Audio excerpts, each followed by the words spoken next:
بسم اللہ الرحمن الرحیم. گزشتہ کلاس میں ہم نے میر تقی میر کے کلام کی خصوصیت پڑھی تھی. اب ہم میر تقی کے کلام کی خصوصیت دیکھ رہے ہیں. ٹھیک ہے. اچھا, ان کی کلام کی خاصیتیں میں نے یہاں پہ لکھ دی ہیں.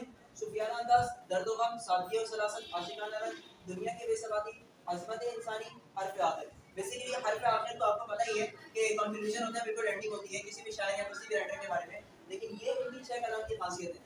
اچھا, آپ ان کو الگ ایک یہ بیسیکلی ہیڈنگز ہیں, ان کو ڈیفائن کریں گے کہ ان کا میر درد سے کیا تعلق ہے, یا میر درد کے کلام میں ان خاصیتوں کا کیا مقام ہے, یا کیا ان کا کردار ہے, اس کو ذرا یہاں پہ ڈیفائن کریں.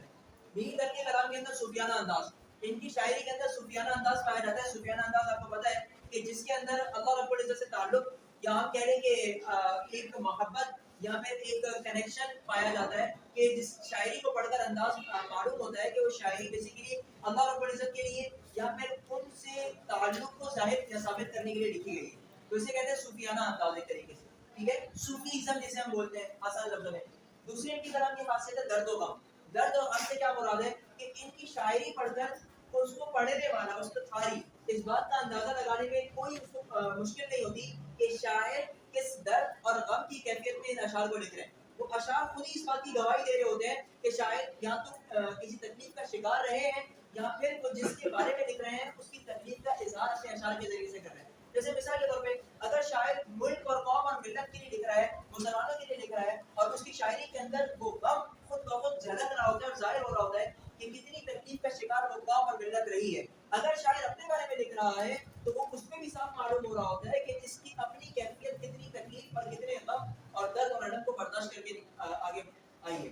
اچھا, تیسری خاصیت سادگی اور سلاست.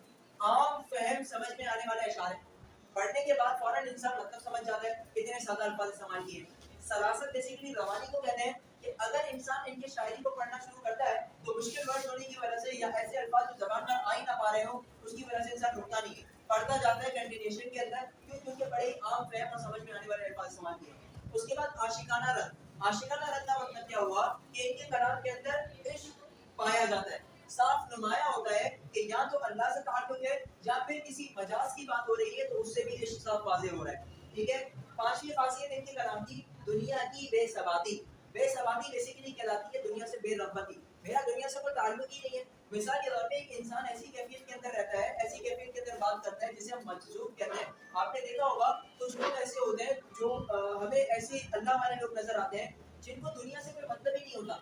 بینک بیلنس ان کا بہت ہوتا ہے لیکن لباس بالکل سادہ. ان کے پاس ملیں ان کی اپنی چل رہی ہے, فیکٹریاں ان کی چل رہی ہے, لیکن کھانا پینا انتہائی سادہ. ڈاؤن ٹو ارتھ جن کو ہم بولتے ہیں نا, ایسے لوگ بیسیکلی کہتے ہیں جن کو دنیا کا کوئی مطلب ہی نہیں ہے, دنیا سے کوئی غرض ہی نہیں ہے. ایسے ان کی شاعری سے پتہ چلتا ہے کہ ان کی شاعری صاف بتاتی ہے کہ ان کا دنیا سے نہ کوئی دلی لگاؤ تھا اور نہ کوئی مطلب تھا. ٹھیک ہے. اچھا, چھٹی ان کی خاصیت ہے عظمت انسانی, کہ ان کی شاعری کے اندر انسان کی عظمت کو اجاگر کیا گیا ہے. انہوں نے پہچان کروائی کہ انسان کتنا عظیم ہے, اس کی قدر و منزلت کیا ہے, اس کی پہچان کیا ہے, اس کا مرتبہ کیا ہے. اگر انسان خود کی اہمیت کو نہیں جانے گا تو اس کی اہمیت کہیں پر بھی نہیں ہوگی. تو انہوں نے اس بات کا احساس کرایا کہ انسان اپنی اہمیت کو سمجھے اور اس پر عمل کرے.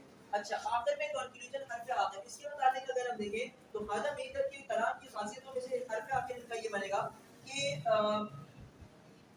ان کی شاعری کو سب نے سراہا اور سب نے ان کی تعریف کی ہے اور ان کے تقدس اور کمال و عرفان کے قائل رہے ہیں. ان کی غزلوں کے بارے میں دوسرے شاعر لکھتے ہیں کہ اگر میں ان کی غزلوں کو لکھوں تو میں ان کی بے ادبی کروں گا, میر درد کی بے ادبی کرنے والا بن جاؤں گا کہ میں میر درد کی غزل کو لکھوں گا. اس کی وجہ کیونکہ وہ درد, وہ الم, وہ عاشقانہ انداز, دنیا سے بے ثباتی میں ظاہر ہی نہیں کر پاؤں گا جس طریقے سے انہوں نے کی ہے, کیونکہ یہ انہی کا شعر ہے, انہی کی کلام کی خاصیت ہے کہ وہی اس کو بہتر طریقے سے لکھ سکتے ہیں, میں ایسا نہیں لکھ سکتا. ٹھیک ہے, سمجھ میں آ گیا ہوگا. امید ہے آپ کو بات کو نوٹ کرا.